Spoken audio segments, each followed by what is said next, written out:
Okay, dear students, you are heartily welcome in my class. Today I will teach you grammar topic tenses. So, look at the blackboard and try to understand. This is a great problem in life, and all topics of grammar are mostly depend on this topic. So it is compulsory, it is must to understand this topic. So let's start now. Be cautious, be alert. Okay, अब देखो एक बार, अब हम tenses पढ़ाएंगे. आपने पहली classes में भी पढ़ा होगा, 5th 6th 7th 8th. अब देखो टेंसेज क्या होता है. टेंस होता क्या है पहले ये देख लो. Tense tells us the action of the verb. क्या बताता है? एक्शन ऑफ द वर्ब बताता है. वर्ब ने क्या एक्शन किया वो बताता है. ठीक है. टेंस क्या है? Tense tell us action of verbs. ये एक्शन ऑफ द वर्ब बताते हैं क्या काम हुआ. एक्शन का अर्थ क्या होता है? काम. क्या काम किया गया है. और टाइम इसके साथ मैंने क्यों लिख दिया? क्योंकि टाइम जो है ये आपको स्टेट दिखाएगा. स्टेट, अवस्था. चाहे वो मेंटल स्टेट हो सकती है, चाहे वो सोशल स्टेट हो सकती है, चाहे वो इमोशनल स्टेट हो सकती है. तो स्टेट को दिखाएगा. जैसे मैं कहूँ कि मैं एक इंग्लिश का टीचर हूँ. I am an English teacher. ठीक है. I am an English teacher. अब ये क्या दिखा रहा है? मेरी सोशल स्टेट को दिखा रहा है. मैं हूँ. और अगर मैं ये कहूँ आई लव इंग्लिश या आई लव यू, तो ये क्या दिखा रखा है? ये मेरी इमोशनल स्टेट को दिखा रहा है.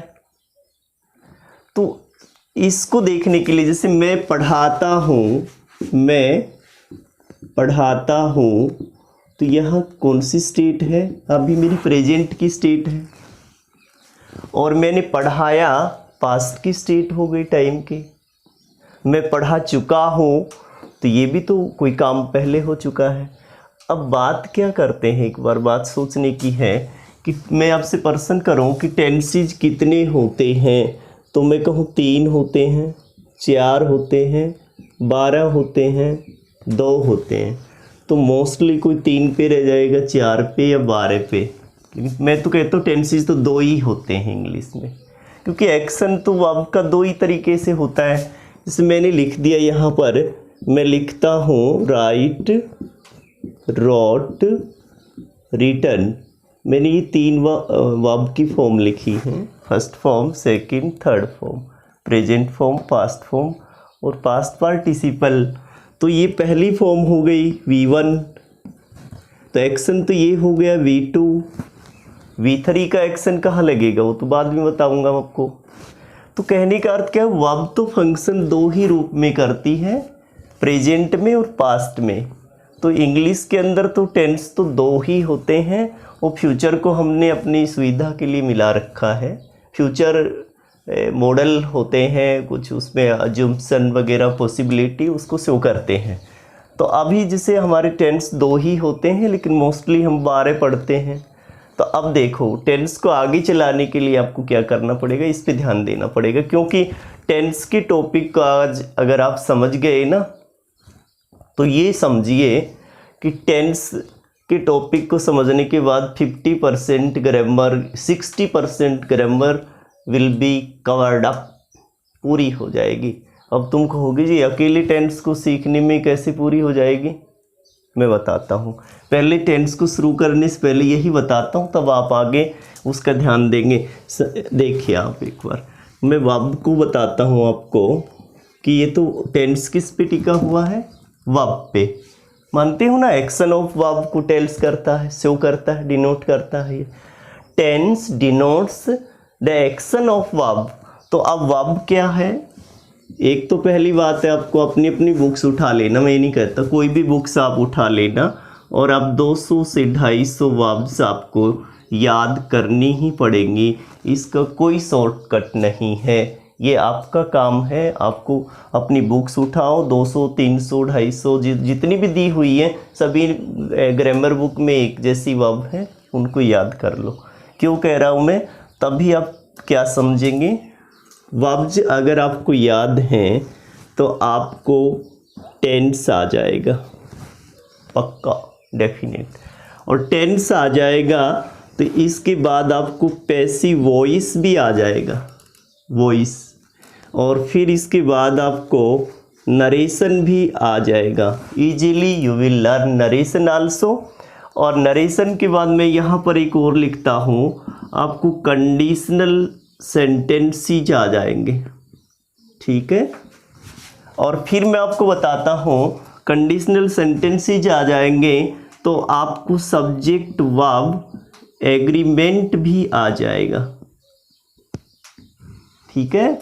और अगर मैं ये कहूँ कि आपको इन्वर्सन भी इसी में आ जाएगा, और फिर मैं ये कहूँ कि आपको क्वेश्चन टैग आ जाएंगे कि academic as well as competitive exam necessary for both types of students. Okay, देखो फिर मैं आपसे बात करता हूँ एक बार कि आप बच्चों ने पढ़ा होगा parts of speech. Parts of speech कितने होते हैं, तो कितने होते हैं, 8 मानते हैं हम। नाउन को मानते हैं, पहला नाउन, प्रोनाउन, एडजेक्टिव, एडवर्ब,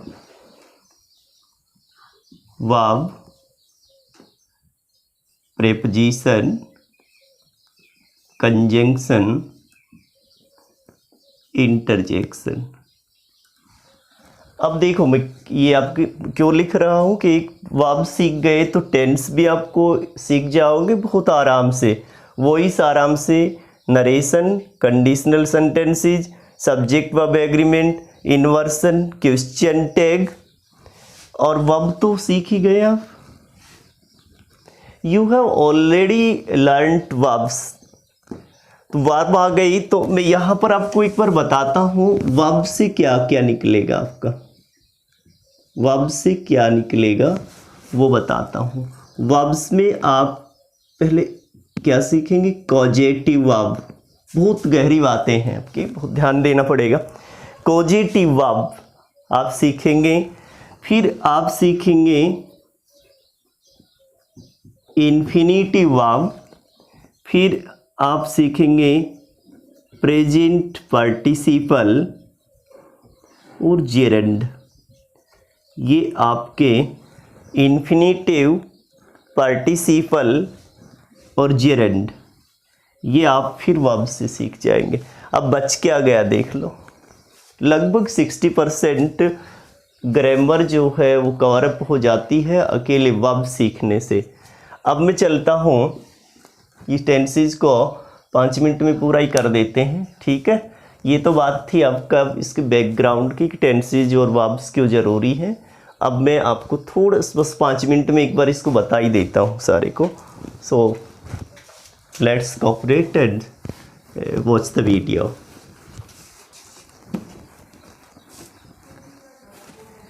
अब आ जाओ, आपको क्या करवा रहा हूँ मैं, जैसे मैं लिख दिया कि टाइम जैसे प्रेजेंट होता है, अब चल रहा है प्रेजेंट, पास्ट होता है और फ्यूचर होता है, ठीक है।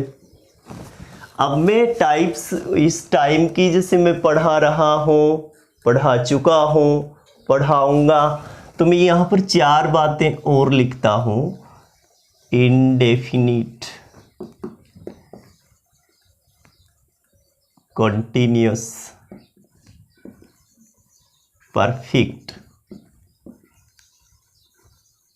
परफेक्ट कॉन्टिन्यूस, ठीक है। अभी देखो मैं एक डायग्राम बनाता हूँ आपके सामने।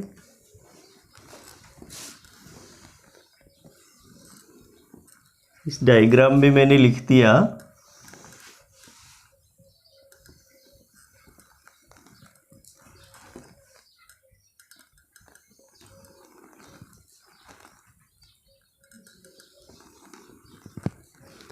मैंने यहाँ लिख दिया प्रेजेंट, यहाँ लिख दिया पास्ट और यहाँ लिखा मैंने फ्यूचर। यही तो बातें लिख दिया। अब मैं यहाँ पर लिखता हूँ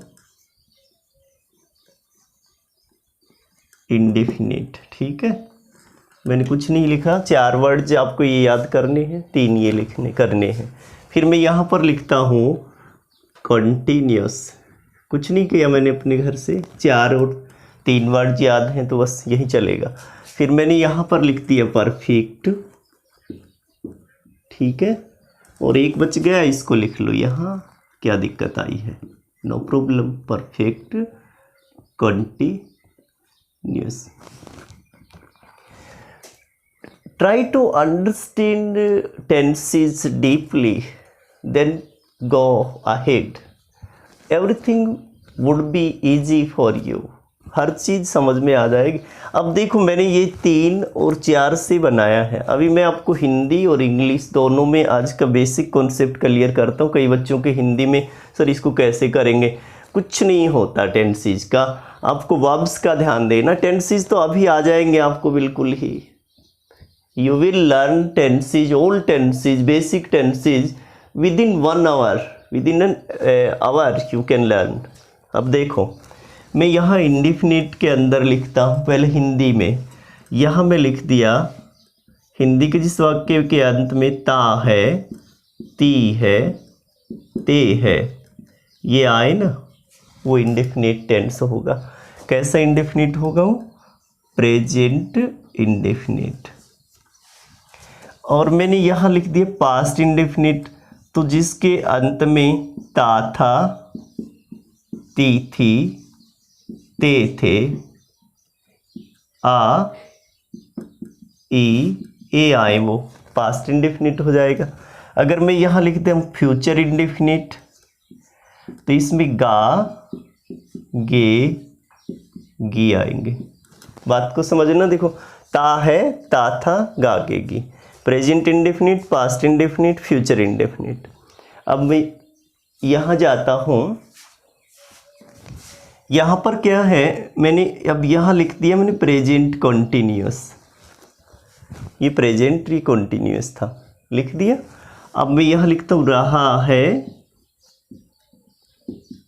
रही है, रहे हैं, बस हो गया। अब यहाँ फिर मैं पास्ट कॉन्टी लिख देता हूँ। अब यहाँ हो गया रहा था, रही थी, रहे थे, हो ये हो गया। अब यहाँ फ्यूचर कॉन्टी लिख दिया मैंने, इसका रहा, होगा, रही, होगी, रहे, होंगे हो जाएगा। देखो वही ता है, रहा है, वही ता था, रहा था, यही गा हो गया। अब आ जाओ प्रेजेंट परफेक्ट में। जब हम बात करेंगे प्रेजेंट परफेक्ट की, तो चुका है, चुकी है, चुके हैं, चुका है, चुकी है, चुके हैं, लिया है, दिया है, हो गया। अब यहाँ क्या करेंगे, पास्ट परफेक्ट में क्या करेंगे, यहाँ पर चुका था कर दो, चुकी थी, चुके थे, लिया था, दिया था। और यहाँ फ्यूचर परफेक्ट में क्या करोगे, वही कर दो, चुका होगा, चुकी होगी, चुके होंगे, क्योंकि वही गा गा गा गा, था, है। यहाँ पर आ जाओ। अब ये प्रेजेंट परफेक्ट कॉन्टिन्यूस में से रहा है, ये हिंदी का वर्ड आपको मिलेगा, से रही है, से रहे हैं। ओके, अब ये फिर पास्ट परफेक्ट कॉन्टी आ जाएगा, इसमें था लगा दो, से रहा था, से रही थी, से रहे थे। अब ये फ्यूचर परफेक्ट कॉन्टी लगा दो, तो इसमें क्या हो जाएगा, गा लगा दो, से रहा होगा, से रही होगी, से रहे होंगे। ओके, अब चलते हैं आगे। अब क्या रहेगा आपका, अब इसमें ये तो हिंदी में तो आप पहचान जाएंगे कि आपको क्या करना है कि मैं पढ़ा चुका हूँ, मैं 2 घंटे से पढ़ा रहा हूँ, मैं पढ़ रहा हूँ, मैं गा रहा हूँ, मैं गाता हूँ, मैं पढ़ता हूँ, मैं लिखता हूँ, मैं लिख चुका हूँगा, मैं लिख रहा, सारे इससे बाहर कुछ नहीं मिलेगा। ठीक है, अब देखो अब क्या करना है। अब आपको एक ही बात का ध्यान रख लेना। अब ये जो है ये तो हिंदी की लिखी मैंने, इंग्लिश में आ जाओ। इंग्लिश में इसमें भी V1 लगता है और SES लगता है। ये बात को ध्यान करना थोड़ा सा, ये थोड़ा सा दिक्कत भरा है। और इसमें ऑक्सिलरी लगती हैं डू और डज। क्या लगती है? डू और डज। और डू डज के बाद वही V1 लगेगा। इसमें V1 लगेगा ही, फिर भी यहाँ पर आपको V2 लगाना है, वर्ब की दूसरी फॉर्म, और ऑक्सिलरी डिड लग जाती है और डिड के बाद में V1 आएगा वही। यहाँ पर आपको विल और सेल लगा देना। ठीक है, यहाँ पर आपको विल सेल के बाद फिर V1 आ जाएगा। V1 ही लगती है इसमें, ये डिड वाला फंडा है वरना V1 ही है। दूसरा है यहाँ पर आपको एज एम आर और फिर V1 के ING लगा देना। ठीक है, और यहाँ पर आपको वॉज वर लगाकर V1 के ING लग जाएगा। और यहाँ पर विल बी सेल बी लग जाएगा, विल बी सेल बी और V1 के ING लग जाएगा।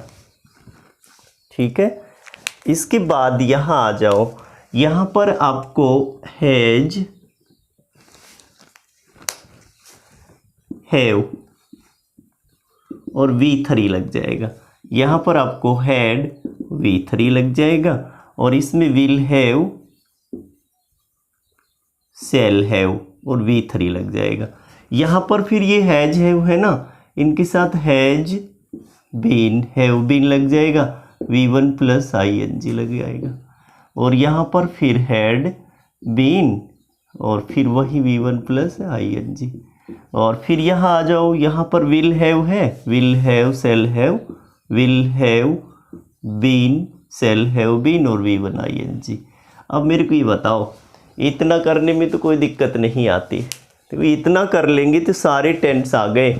अब इस टेंस को जैसे बनाने के लिए मैं आपको बता देता हूँ क्या चाहिएगा। आपको उस चाहिएगा, इतना करने के बाद आपको 2 बातें और याद कर लेनी है बस। ये तो पूरे टेंस हो गए आपके, कंप्लीट टेंस है। अभी एक इन टेंस को बनाने के लिए याद करना पड़ेगा आपको सब्जेक्ट। सारे टेंसेज में एक ही तरीका है, subject plus auxiliary verb plus main verb plus object, और कुछ नहीं करना, सिर्फ इसी को करना है। क्योंकि फिर थोड़ा सा डिफरेंस क्या है कि हम टाइप्स ऑफ जो सेंटेंसेस बांटते हैं ना, तो वो 2 तरह के होते हैं। टाइप्स ऑफ सेंटेंसेस में एक तो असर्टिव होता है, टाइप ऑफ सेंटेंसेस असर्टिव, और दूसरा जो है इंटेरोगेटिव होता है। और एक और भी बता देता हूँ, डबल इंटेरोगेटिव, डबल इंटेरोगेटिव। ठीक है, अब यहाँ पर क्या है, असर्टिव के 2 भाग होते हैं, पॉजिटिव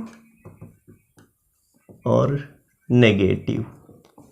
तो कैसे कैसे बनाने, पॉजिटिव, नेगेटिव, इंटेरोगेटिव। पॉजिटिव में तो यही चलेगा, नेगेटिव में ऑक्सिलरी के बाद में नॉट लगा देना, बस कुछ नहीं है। इंटेरोगेटिव की बात आए तो इंटेरोगेटिव में ये ऑक्सिलरी जो है ये पहले लगा देंगे सब्जेक्ट से और बाद में ये निशान लग जाएगा। ओके, और रही बात डबल इंटेरोगेटिव की, तो इससे भी डरना नहीं है, ये तो वही पैटर्न है ही। और यहाँ पर WH फैमिली का कोई भी वर्ड आ सकता है। अब मैं आपको एक सेंटेंस या दो सेंटेंस जो भी आपके मन में हो ना उसको बना लेना, वो दिखाता हूँ। जैसे मैं लिखूँ, कौन सा लिखूँ? मैं पढ़ा रहा हूँ, मैं पढ़ा रहा हूँ, मैंने लिख दिया। या मैं पढ़ा चुका हूँ, मैं 2 घंटे से पढ़ा रहा हूँ। या मैं खेल रहा हूँगा, मैं गा रहा हूँगा। कोई भी एक सेंटेंस ले लो, मैं इसको लेता हूँ। तो मैंने सब्जेक्ट लिया आई। अब रहा है, रही है, यहाँ है भाई, देख लो। तो इज, एम, आर। एक ये और थोड़ा सा क्लियर करूँगा मैं आपका। आई के साथ एम लगता है, वो मैं भी बताऊँगा आपको। एम लगा दिया मैंने। वर्ब की पहली फॉर्म लगाओ, रीड लगा दिया मैंने, और इसके आई एन जी। तो बन गया बिल्कुल, नो प्रॉब्लम, बिल्कुल बन गया। अभी एक दिक्कत क्या है उसको क्लियर करता हूँ मैं। ये कहाँ कहाँ लगते हैं वो बताता हूँ। पहले तो मैं ये बहुत बड़ा पंगा है आई का, इसके साथ बताता हूँ। इसके साथ डो भी लगता है, इधर वाला डो, और फिर यहाँ पर इसका एम लगेगा, और फिर यहाँ हैव लगेगा, और फिर हैव होता है, डू, एम, हैव। और मैं ये कहूँ कि आई के साथ आर भी लगता है, तो ये मत करना क्या बोल रहे हैं, लगा दूंगा। जब आप कहोगे मैं आर लगाता हूँ, आर भी लगा दूंगा इसको। तो आई के साथ डू, एम और हैव लगेगा। और जैसे सिंगुलर जो होते हैं, ये तो सिंगुलर ही है, लेकिन फिर आप प्लूरल ले लो, वी, यू, दे। इनके साथ भी जैसे वी, यू, दे के साथ डू लगेगा, इधर से आर लगेगा, उधर से हैव लग जाएगा। और एक बात और क्या रह गई, क्या रह गई? सिंगुलर जो सब्जेक्ट है, ही, सी, इट, या कोई नेमिंग वर्ड या नेम है, तो उसके साथ में पहली फॉर्म तो इसमें लग जाएगी SCIS, उसके साथ लगा दो। तो यानी एस पहली फॉर्म डू है, तो ये डच भी पहली तो फॉर्म हो गई, SCIS लग गया। और इसमें इज लग जाएगा, इज। फिर ये यहाँ पर हैज हो जाएगा, सभी के साथ हैज हो जाएगा। तो ये तो ऐसे लगा लेना, ठीक है। अभी आई और वी के साथ सेल लगा लेना, ये बात का ध्यान रख लेना। बाकी जो भी बच गए, the remaining subjects, remaining pronouns will take will. ये है आपको लगाने का तरीका, ये आप लगा लेना। कोई भी सेंटेंस अगर इससे बाहर हो जाए तो मेरे को बोल देना। और ये आई के साथ आर वाला कन्फ्यूजन होगा तो बताऊं, अभी आर लगता है।